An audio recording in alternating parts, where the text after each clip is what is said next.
NOTA NOTA NOTA, आखिर चर्चा में क्यों है नोटा? ये क्या है? इस 2024 के लोकसभा आम चुनाव में नोटा काफ़ी चर्चा में रहा। तो आइए जानते हैं इसके बारे में। दरअसल लोकसभा आम चुनाव 2024 जो है वो 19 अप्रैल से 1 जून तक चला। टोटल 7 जो है चरणों में संपन्न हुआ।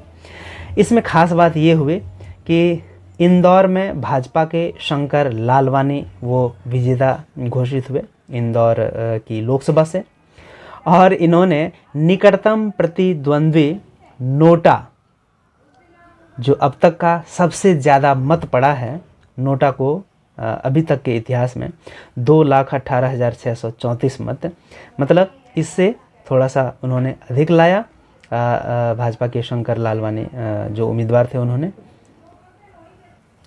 और इसके पहले गोपालगंज जो कि बिहार में पड़ता है, 2019 में नोटा फिर चर्चा में आया था, जब नोटा को 51,660 मत मिले थे। तो क्या है नोटा? नोटा का फुल फॉर्म होता है नन ऑफ द अबव। दरअसल मतपत्र मतलब बैलेट पेपर, और यहाँ जब हम बात कर रहे हैं तो यहाँ हम ईवीएम के मामले में बैलेट यूनिट में जो बैलेट पेपर लगा होता है, अंकित होता है, जिसमें चुनाव चिन्ह होता है, तो हम उसकी बात कर रहे हैं। उसमें अंकित एक विकल्प होता है। किसी भी प्रत्याशी को मत देने के बदले में या एवज में चुना जा सकता है।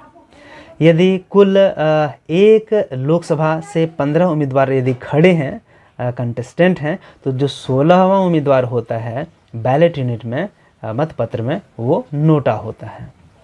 प्रत्याशियों के प्रति समर्थन की यदि कमी है तो उसको व्यक्त करने का अधिकार का पता चलता है नोटा बटन दबाने से। चुनाव आयोग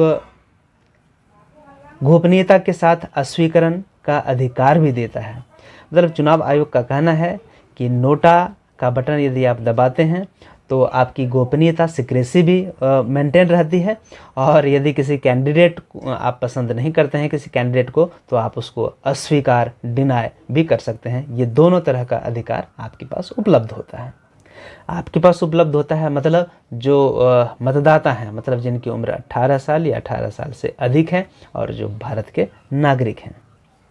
नोटा का प्रयोग पहली बार 2013 में किया गया था, जब सुप्रीम कोर्ट ने ईसीआई यानी कि इलेक्शन कमीशन ऑफ इंडिया को निर्देश दिया था कि आप नोटा एक बटन लाइए बैलेट यूनिट में मतदाताओं के लिए, ताकि उनकी गोपनीयता और उनका अधिकार अस्वीकरण का जो है वो मेंटेन रहे। और पहली बार 2013 में 5 राज्यों में जब विधानसभा का चुनाव संपन्न हुआ, छत्तीसगढ़, मिजोरम, राजस्थान, दिल्ली और मध्य प्रदेश में, तो नोटा का प्रयोग शुरू हुआ। और फिर इसके बाद 2014 लोकसभा आम चुनाव में इसका उपयोग हुआ।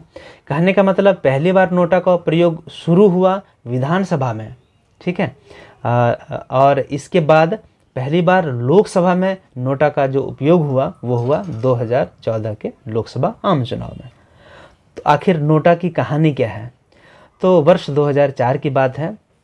Peoples union for civil liberties, PUCL, ये एक संस्था है जिन्होंने सुप्रीम कोर्ट में एक याचिका दायर की और एक आंदोलन चलाया, एक अभियान चलाया। उन्होंने कहा, इस संस्था ने, कि मत देने में गोपनीयता के अधिकार की रक्षा होनी चाहिए, और इसके लिए गुहार लगाई इलेक्शन कमीशन ऑफ इंडिया से। नहीं सुना तो फिर सुप्रीम कोर्ट गए और सुप्रीम कोर्ट को कहा कि आप इलेक्शन कमीशन ऑफ इंडिया को निर्देश दीजिए ताकि गोपनीयता का अधिकार जो है मतदाता का, वोटर का, निर्वाचक का, वो बरकरार रहे, मेंटेन रहे। तर्क क्या था? तर्क था कि चुनाव जो है वो संचालन नियम जो 1961 है, उसमें गोपनीयता का उल्लंघन होता है यदि नोटा बटन नहीं होता है। तो यदि नोटा का उपयोग यदि निर्वाचक या मतदाता नहीं कर पाता है तो इससे गोपनीयता का उल्लंघन होता है। कैसे होता है? तो चलिए आपको बताता हूँ। क्योंकि इलेक्शन कमीशन ऑफ इंडिया के गाइडलाइन के अनुसार पीठासीन जो अधिकारी होता है वो ऐसे मतदाताओं का रिकॉर्ड रखता है जो मतदान नहीं करना चाहता है। मतलब जो नहीं करना चाहता वो तो अपना घर में रहेगा। नहीं, जो मतदाता वोट देने के लिए गया है पोलिंग स्टेशन बूथ पर और वहाँ यदि वो मत देना चाहता है तो मैं उसकी बात कर रहा हूँ, ठीक है। और मतदाता के हस्ताक्षर या अंगूठे के निशान भी रखता है पीठासीन अधिकारी रिकॉर्ड के रूप में।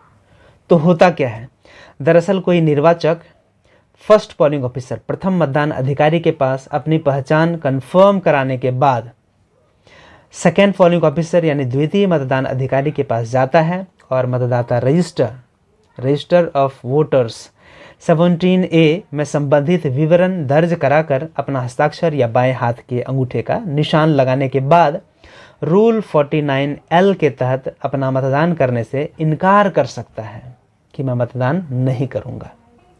इसको ध्यान में रखते हुए ऐसे में पीठासीन अधिकारी यानी कि प्रिजाइडिंग ऑफिसर रूल 49O के तहत मतदाता रजिस्टर यानी कि रजिस्टर ऑफ वोटर्स 17A के रिमार्क वाले कॉलम में लिखेगा, क्या लिखेगा, मतदान करने से इनकार किया।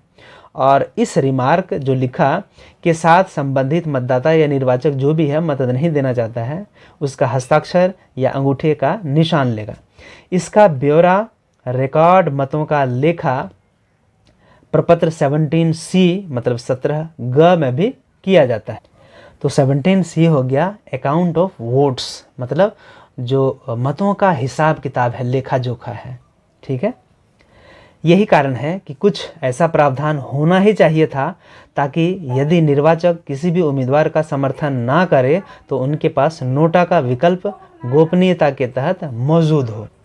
और यही कारण है कि 2013 में पहली बार नोटा का विकल्प निर्वाचक के सामने यानी कि मतदाता के सामने लाया गया और इसका उपयोग काफ़ी हो रहा है। 2024 के लोकसभा आम चुनाव में यह काफ़ी चर्चा का विषय रहा क्योंकि इंदौर में जो है सबसे ज़्यादा नोटा को वोट पड़ा है और उसकी संख्या 2,18,634 मत। मतलब यदि कोई रियल में उम्मीदवार होता तो वो जीत जाता या जीत सकता है। उम्मीद है आपको नोटा के बारे में समझ बनी होगी और इसके बारे में थोड़ी सी जानकारी आपको मिली होगी। यदि आपको अच्छा लगा तो अपने दोस्तों के बीच, अपने बच्चों के बीच शेयर कर सकते हैं क्योंकि बच्चों को भी जानना जरूरी है, मतदाता को भी जानना जरूरी है, निर्वाचक को भी जानना जरूरी है। तो यह वीडियो देखने के लिए आपका हार्दिक धन्यवाद।